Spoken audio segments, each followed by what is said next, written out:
அன்பு நண்பர்கள் அனைவருக்கும் வணக்கம். வாழ்க வையகம், வாழ்க வளமுடன். எல்லா புகழும் ஆண்டாளுக்கு. நரசிம்மன் திருவடிகளே சரணம். ஸ்ரீ மத்திய விஷ்ணு சித்தாரே மனோநந்தன கேதவே நந்தநந்தன சுந்தரியே கோலாய நித்திய மங்கலம். தென்னாட்டுடைய சிவனே போற்றி, எந்நாட்டவர்க்கும் விரைவா போற்றி. இன்றைக்கி 2 விஷயம் பேசலாம். ஒரு நண்பர் ஏன் வாஸ்துப்படி வீடு கட்டணும் அப்படின்னு ஒரு கேள்வி கேட்டார். அவருக்கு ஒரு பதில் சொல்லிடலாம். இன்றைக்கி ஒரு முக்கியமான ஒரு கோவில் பற்றி நான் சொல்கிறேன்.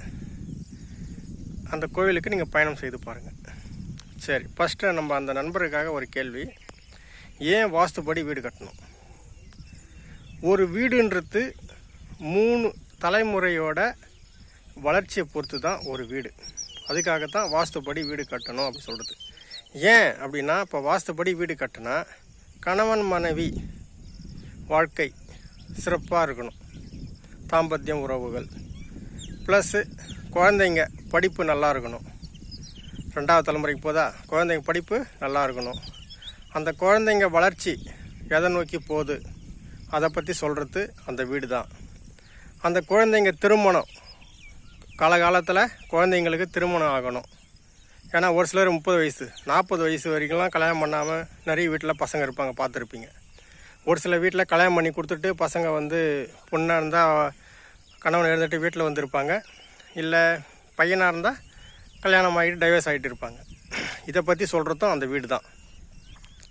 சரியா? இதை பற்றி கிட்டத்தட்ட தான் வாழ்க்கை, தான் அப்பா வாழ்க்கை, குழந்தைகளோட வாழ்க்கை, 3 வாழ்க்கையை சேர்த்து சொல்கிறது தான் அந்த வீடு. ஏன்னா 3 தலைமுறை அந்த வீட்டில் கண்டிப்பாக இருப்பாங்க. இப்போ நீங்கள் வீடு கட்டுறீங்க அப்படின்னா உங்களுடைய வருமானம், உங்களுடைய கணவன் மனைவி வாழ்க்கை, இதை பற்றி எல்லாமே அந்த வீடு சம்மந்தப்பட்டது தான் அது. அதுக்காக தான். அதாவது வாஸ்துன்னா என்னென்னா இந்துக்களுக்கு மட்டும் கிடையாது, கிறிஸ்டின்னு முஸ்லீமு யாராக இருந்தாலும் சரி. இது வாஸ்துனா இந்து அப்படின்னு நினச்சிக்காதீங்க.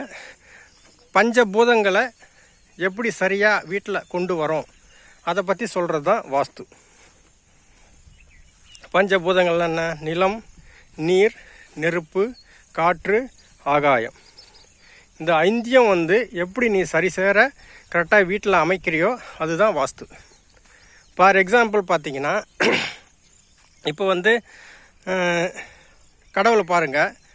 இந்து, முஸ்லீம், கிறிஸ்டின் இதெல்லாம் பார்க்கவே இல்லை. யாராக இருந்தாலும் மனுஷன் அப்படின்னா தலையில் தான் 2 கண், மூக்கு, வாய் எல்லாம் தலையில் தான் வச்சுருக்காரு. சரியா? ஒருத்தருக்கு முன்னாடியும், ஒருத்தருக்கு பின்னாடியும், ஒருத்தருக்கு முதுகுலையும், ஒருத்தர் கையிலையும், ஒருத்தர் கால்லையும் கண், மூஞ்சி, வாய் வைக்கல. எல்லாருக்கும் ஒரே மாதிரி தான் வச்சுருக்காரு. ஸோ கடவுள்ன்ற ஒன்று தான். அந்த இறை சக்தி எல்லாருக்கும் எப்படி ஒரே மாதிரி பிரபஞ்ச சக்தி எப்படி அமைச்சிருக்கோ அதே தான் வீடும். தண்ணி அப்படின்னா எங்கே வரணுமோ அது அங்கே தான் இருக்கணும். சரியா? நீர் அப்படின்னா எங்கே இருக்கணுமோ அங்கே தான் இருக்கணும். நெருப்பு அப்படின்னா அது எங்கே இருக்கணுமோ அது அங்கே தான் இருக்கணும். வாயு அது எங்கே வரணுமோ அது அங்கே தான் வரணும். நம்ம மலம் கழிக்கிறோம் அப்படின்னா மலம் நம்ம எந்த வழியாக போகணுமோ அந்த ஆசான வழியாக தான் போகும். அதை நான் வாய் வழியாக நான் கொண்டு வருவேன் அப்படின்னா அது தப்பு. அப்படி பண்ண முடியாது இல்லையா? அந்த தப்பு தான் நம்ம பண்ணிக்கிட்டு இருக்கோம். அதுவும் இல்லாமல் இந்த நவீன உலகத்தில் அதுக்கு முன்னாடி படிக்கட்டு, பாத்ரூமு இதெல்லாம் வீட்டில் கிடையாது. நம்ம முன்னோர்கள் பயங்கரமான மூளை வளர்ச்சி உள்ளவங்களாம். ஏன்னா தஞ்சை பெரிய கோவிலில் பழைய கோவிலெலாம் போயிட்டு பாருங்கள், கரிங்கல்லே ஃபுல்லாக கட்டியிருப்பான்.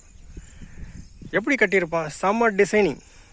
அவனை மாதிரிலாம் யாரும் கட்டவே மூளையே கிடையாது. இப்போ இருக்கிறலாம் செம்ம பயங்கரமான வேலை செஞ்சுருக்காங்க கோயில் கட்டுமான பணிகள்லாம்.